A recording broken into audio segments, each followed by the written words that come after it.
Healthy dinner idea number 1 is called World's Best Chicken. This is something I found on Pinterest.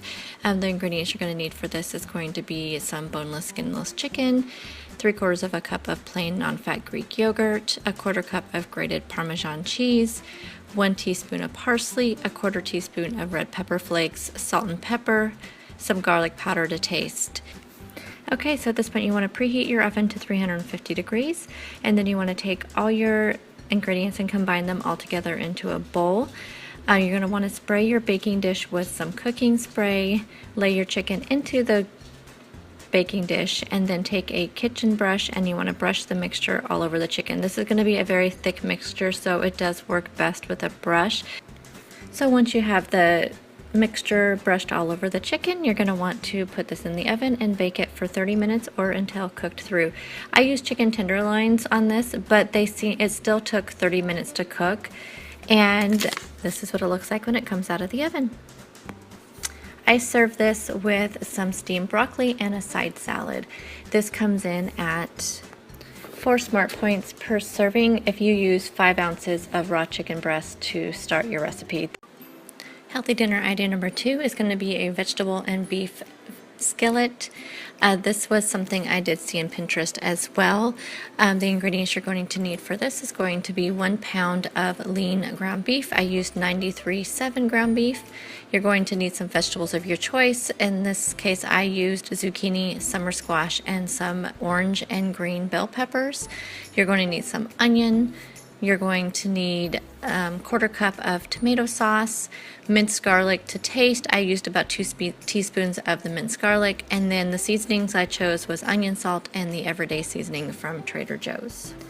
So you're going to want to chop up your veggies, and then you're going to start with putting your ground beef in a skillet, and you're going to put your seasonings and your onion and your garlic and then also your bell pepper, and you're going to cook this down for a little bit. Once that's all cooked down and browned up, you're going to add in your tomato sauce, and again I put more seasonings at this point. Then you're going to add in your summer squash and your zucchini if you're using the same vegetables as I am. I put a cover on there so it could cook down and the squash could get tender. At this point, it still was not enough seasoning for me, so I did end up adding extra seasoning. I just kept using more of the everyday seasoning, and I believe I did add in just a little bit of sea salt and pepper as well. And this is what it looks like when it is all done. I think the only thing that I could say about this recipe is that you definitely want to adjust your seasonings to taste. I felt like it could have used a little bit more of something. I'm not sure what exactly it was missing, but I felt like it could have been a little bit spicier, maybe adding some green chilies in, or maybe a little bit of jalapeno. I'm not sure. It just was a little bit tasteless for me, but it still, I think, is a good base for a recipe that could turn into something really good. And this recipe was only 4 smart points because that is only the ground beef is what adds points to this. And the final healthy dinner idea for this week is going to be an upside down shepherd's pie. So the ingredients you're going to need for this is going to be 1 pound of ground beef. You're going to need 2 tablespoons of flour. I only had half and half in my refrigerator. I did not have skim milk, so I'm using a 1/4 cup of fat-free half and half. You're going to need a tablespoon of Worcestershire sauce, some minced garlic. You're going to need a cup of chopped onions. The seasonings I used for this were everyday seasoning and onion salt from Trader Joe's. You're going to need 1 tablespoon of tomato paste, a 1/2 cup of frozen corn, and you're going to need 2 cups of frozen peas and carrots. And you will also need 3/4 of a cup of beef or chicken broth. Okay, now for the topping of the shepherd's pie, I wanted to do a little bit healthier version, and so what I used for the topping was some of the Green Giant riced cauliflower and sweet potato veggies, and then 1 russet potato. This potato was roughly 5 ounces. You will also need a 1/4 cup of fat-free half and half, some salt and pepper, and some onion salt. Okay, to start this recipe, you're going to want to take the 2 tablespoons of flour and mix it into the chicken broth and set that aside, and then you're going to add the ground beef to the pan along with the onion and the minced garlic. At this point, you want to season it with salt and pepper, some of your onion salt, and what other seasonings you may be using. I had to drain off my ground beef a little bit because there's a little bit more fat in there than normal. Then you're going to add in all the rest of your ingredients, your vegetables, your tomato paste, and your broth and flour mixture. While that is simmering, I went ahead and started my topping. So you're going to take the rice cauliflower and you're going to go ahead and cook that in the microwave as per the directions on the back of the bag.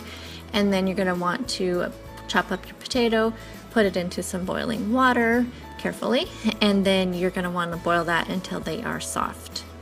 To make the topping, I just put in the rice cauliflower, sweet potato mixture, added the rest of potato on top, added in the fat-free half and half. I also added in some garlic and some of the onion salt. Then I just took my potato masher and I mashed it all up. With a traditional shepherd's pie, you put it into a casserole dish and then you put the meat mixture in the bottom and the topping on top, and you put it into the oven and cook it together and serve it kind of casserole style. But I wanted to do something different, so I did a upside down version. I just simply put in some of the potato mixture. I did a half of a cup of the potato mixture on the bottom, and then I put a half a cup of the meat mixture on top.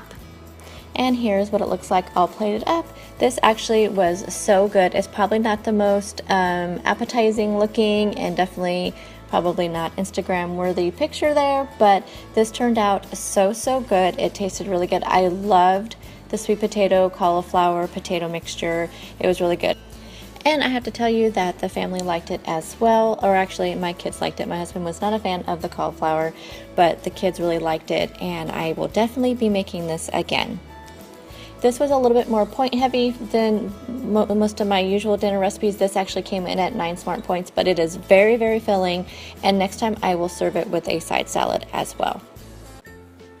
Thank you so much for watching another healthy dinner ideas video. I hope you are enjoying this series, and I look forward to sharing so much more with you. Have a wonderful day. Bye guys.